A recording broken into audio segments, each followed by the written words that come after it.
Welcome to the Man Cave Podcast with Dan Kasper. All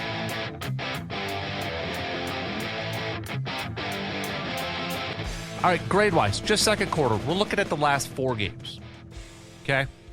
And if you want to do first half grades, combine the first quarter from what we did a few weeks ago, average it out and such.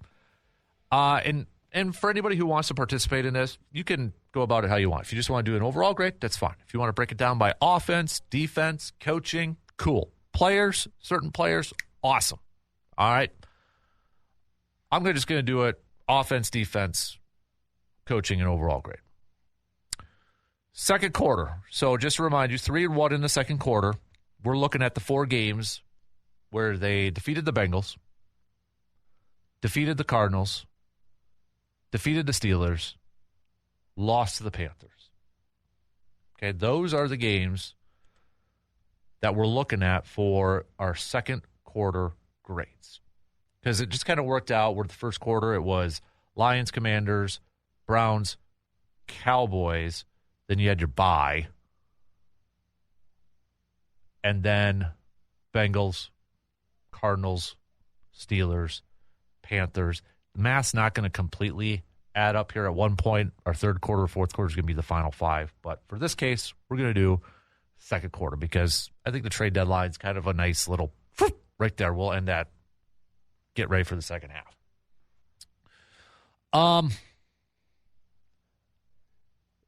I'll start with, excuse me. I'll start with the offense. My grade for the offense for the second quarter,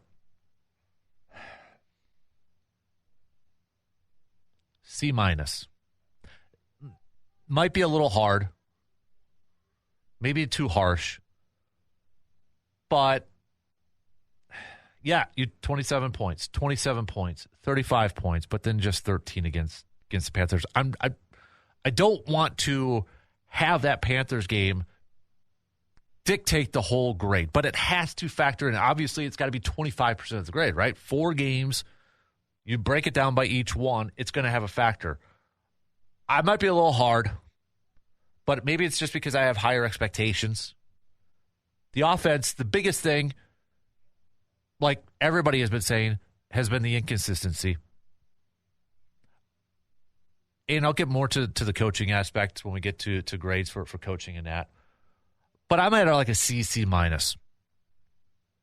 There's been slow starts with the offense in the first half. You've been seeing some like questionable decisions, and really, was that the best one? Best play call? I mean, questionable decisions from not a whole. There's been a couple from Jordan Love, but every quarterback's gonna have questionable decisions and such. Offensive line play has been sketchy in that. So yeah, I'm probably at like a C- when it comes to the offense. Again, for some, maybe that's too harsh. Because I'm sure some people are like, well, they're 3-1 and, 27, 35. Yeah, but a lot of that was, you look at it. He had to come back in the second half against Steelers, Cardinals. Bengals was way too close. Defensively,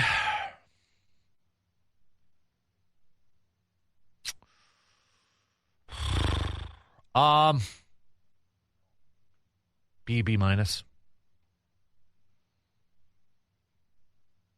Kind of where I'm at. Steelers, you had Micah Parsons, or excuse me, the Cardinals? Yeah, his first 3-game sack, or first game with 3 sacks and that. But, and Panthers, there's issues in stopping the run. So they're still, yes, they got a turnover against Carolina.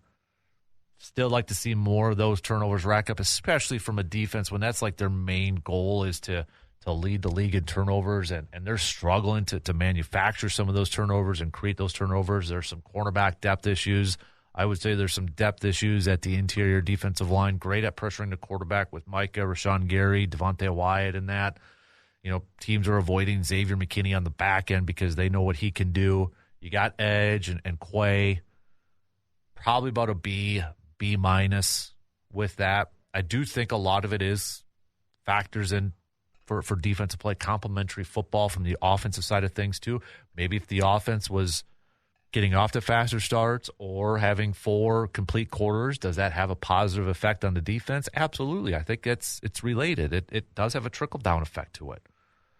I want to see this team bounce back from their run defense. I'm a little worried about that, especially from the interior standpoint. I am a little bit worried about the cornerback depth. Those are my 2 biggest concerns going forward with this group, especially when you've got games against, the Lions and Jahmyr Gibbs. You throw in the Ravens and such. Saquon Barkley, for crying out loud, coming up here. But it hasn't been like dominant in a lot of instances, but it's been good. So yeah, I'm at about a B minus when it comes to the defensive side. Coaching, let's do offense and defense. We'll break it up here. And I guess overall, offensive coaching, this is where I'm going to be kind of hard on. I'm probably at C minus D plus. Again, that might be a little harsh, but maybe I just have too high of an expectation. Now, Jordan Love, I think, has been playing really well, and he deserves to get more credit than what he's been getting. Did he have a great game against Carolina? No, he did not. Okay? Not absolving him of that by any means. But from an offensive game plan, it's questionable. From offensive designs, it's questionable. Coming out fast, almost non-existent at times. And it's just like, the first drive, the scripted plays, you move the ball, but then you turn the ball over, you fumble, or you have a stupid penalty or something like that. Again, inconsistent. So, yeah, probably around a C minus. That's where my gut's telling me. C minus for the offense. Defensively, for the coaching, I think Hafley is, okay, let's look at what he's got to work with. I think he's gotten better and more comfortable, and it makes sense. I mean, short time with Micah Parsons when he first got there a week. Okay, how can I best utilize him?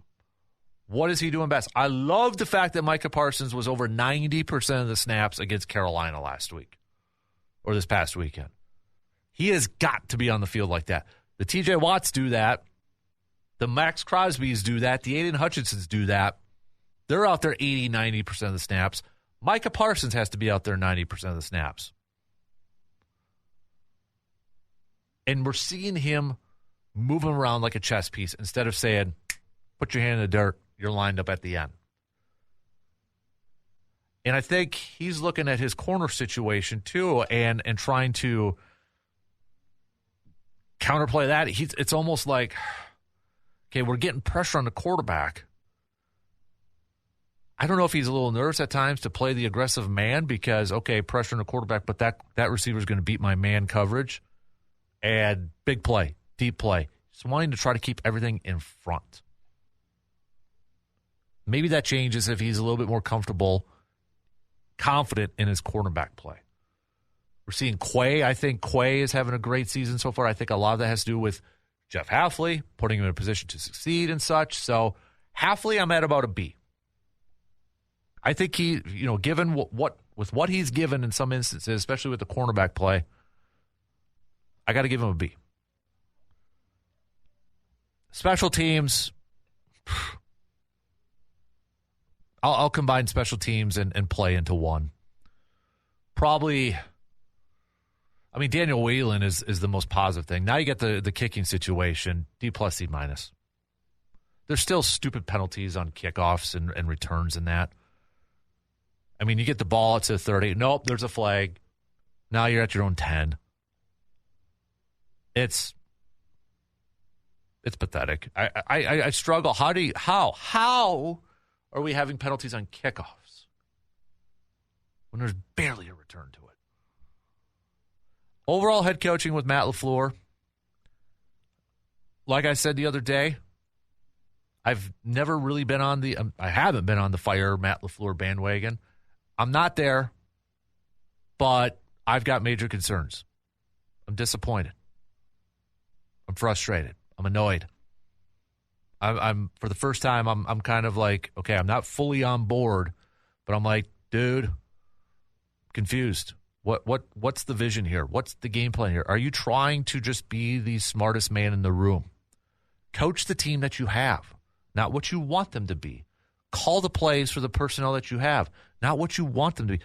But put them in a position to succeed. Stop at times trying to fit a square peg into a round hole. Where is this creativeness? Where is this aggressiveness? Where is this adaptability? He's got to be better. There's no question. He has got to be better going into the second half. C-D+ for Matt LaFleur's coaching job. That's where I have it. So, what is the biggest question mark, the biggest concern that you have surrounding this Packers team as we get into the second half of the season? Let's take away injuries and health, because that's always going to be at the top, if not number one of the list. And right now, you look at the injuries with Green Bay, with Tucker Kraft, obviously, Matthew Gold a little bit banged up. Hopefully Jaden Reed's coming back here in a little bit. So taking away health and injury as your biggest question mark, your biggest concerns for this ball club. What is the biggest question or concern you have with the second week or second half of the season coming at you? Looking at the schedule for Green Bay, things are not going to get any easier. This is a tough schedule. Okay, it starts with Philly Monday night. Then you got the Giants, and Giants are banged up too. Jackson Dart, up and down, but an exciting player. Then you got the Vikings, then the Lions, then the Bears, then the Broncos in Denver. Bears, Ravens, Vikings to finish up the season. You're talking about what, potentially all but one, the Giants, as potential playoff teams. Okay? That's a tough schedule. I know you don't necessarily look at the Ravens record. Lamar Jackson and a team makes it different. So the biggest question marks, the biggest concerns I have for this Packers team as we get into the second half of the season, it starts with the offense, the inconsistency with the offense. A lot of you have chimed in, said that's the most frustrating thing you have with this ball club right now. When we were doing grades, second quarter grades and first half grades, that was a common theme. Like, we did some progress reports. A lot of you noted inconsistency with the offense. And that is my biggest concern. And it's the biggest question I have. Is this going to be a unit that can find its footing, find its way? And I look directly at the head coach / play caller, Matt LaFleur, in this instance. What can he do? Now you don't have a Tucker Kraft. What can he do as the offensive mastermind, as the play caller, as the head coach, to get this unit back on track? One, I think it's like, hey, Jordan Love maybe shouldn't be throwing 25% of his passes at or behind the line of scrimmage like they have done in the last 6 games. Let's maybe target the middle of the field a little bit more. Intermediate throws. He's been really good at deep throws. Advanced statistics, numbers all across the board show this with Love. So why, for the last 6 games, has 25% of his throws been at the line or behind the line of scrimmage? Let's attack that 10 to 19-yard range. With Lucas Musgrave coming in, filling in for Tucker Kraft, I think we have to utilize that more. It's going to be different with Musgrave. Okay, he's not the blocking tight end like Tucker Kraft has. Tucker Kraft is the king of yak. Luke Musgrave, no. But Luke Musgrave as a receiving tight end down the seam, yes. He brings that a little bit more to the table. So maybe we're going to see that increase of 10 to 19-yard range for Jordan Love. I don't think we should abandon the run. I do agree that, yes, I want to see Jordan Love throw the ball more. I want to see him throw the ball a little bit more.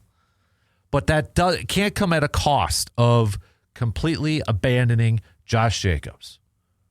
Josh Jacobs is a guy that has shown some ability in the passing game too. Get him more involved in that. I would imagine teams, I mean, they have for the most part this year, but they're going to continue to load up the box. They're going to say, we're stopping Josh Jacobs. We're stopping the run game. And they're going to continue to force Green Bay to try to beat them throwing the football, forcing Jordan Love, challenging the passing offense. And you look at Green Bay offensively, numbers-wise, passing, I mean, they're top 10, top 5 in a lot of offensive categories. But right now, if I'm Vic Fangio of the Philadelphia Eagles and I'm looking at this unit, I'm saying, all right, let's still continue to do what a lot of teams are trying to focus on and stopping Josh Jacobs, and let's challenge the passing attack from Green Bay. It's almost to the point of like Green Bay has to throw to set up the run. You know, offensive line is not doing them any favors. That's another question mark I would have entering this second half of the season. Are we going to see improved play from the offensive line? Improved play from run blocking.